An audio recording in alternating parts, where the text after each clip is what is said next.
কথায় আছে না, কেউ বুঝে শেখে কেউ ঠকে শেখে। আমি ঠকে শিখেছি। Hi, let me introduce myself. আমি পুষ্কর পাত্র।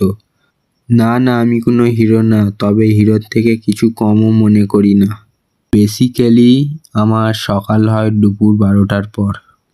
আদরের ছেলে বলে কিছু বলে না, তবে ভালো সবাই খুব বাসে। আমি হাসতে খুব ভালোবাসি।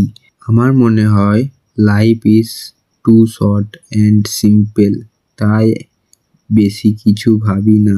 আমার জীবনে ইন্টারেস্ট বলতে কিছুই নেই, তবে রাত খুব ভালোবাসি। শান্ত পরিবেশ, নিস্তব্ধ আওয়াজ, মনটা শান্তি খোঁজে সবসময়। প্রায় প্রতি রাতই জাগা পড়ে আমার। খুব একটা ইন্টারেস্ট কিছুই নেই, আগেই বলেছি, তবে জীবনটা মজায় কাটায়।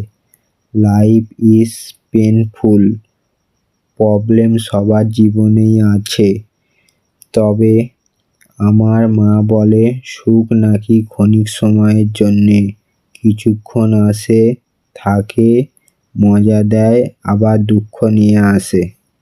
সবসময় মজাই থাকার চেষ্টা করি, জীবনটা স্মুথ করে নিই। আর যেটা আমার জীবনে দুঃখ নিয়ে আসে, আমি সেটাকে দূর থেকেই দেখতে ভালোবাসি। আমি না সুপার হিরো মুভি দেখতে পছন্দ করি। প্রতিটা মানুষের জীবনেই হিরো হয়, তো আমিও সেরকম মনে করি। আমার লাইফে অ্যাকশন, রোম্যান্স, কেয়ারলেস, একটু পাগলামি সব কিছু নিয়েই আমার জীবনটা। আর জানি না আমার ভয়েসটা শুনতে কেমন লাগছে। অনেক সাহস করে ভয়েসটা করলাম। আর যদি প্রেমের কথা বলি, তো প্রেম সবার জীবনেই আসে, আর আমার জীবনেও এসেছে অনেকবার। ভালোবাসা বলে কিছু মনে করি না। বেসিক্যালি আমরা মায়ায় জড়াই, যাকে ছাড়া থাকতে ভালো লাগে না, যার কথা ভালো লাগে, যার কথা শুনতে ভালো লাগে, যার সাথে সময় কাটাতে ভালো লাগে, এটাকেই বোধহয় মায়া বলে।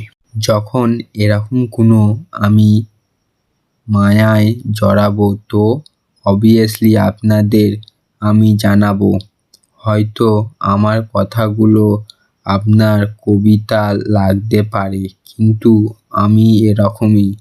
আমি কথাও বলতে ভালোবাসি। দেখুন না, কথা বলতে বলতে কতটা সময় নিয়ে নিলাম আপনার। চলুন আসি, দেখা হবে, কথা হবে, বাট যাওয়ার আগে আপনার বিষয়ে কিছু বলে যাও। আমি শুনতেও খুব ভালোবাসি।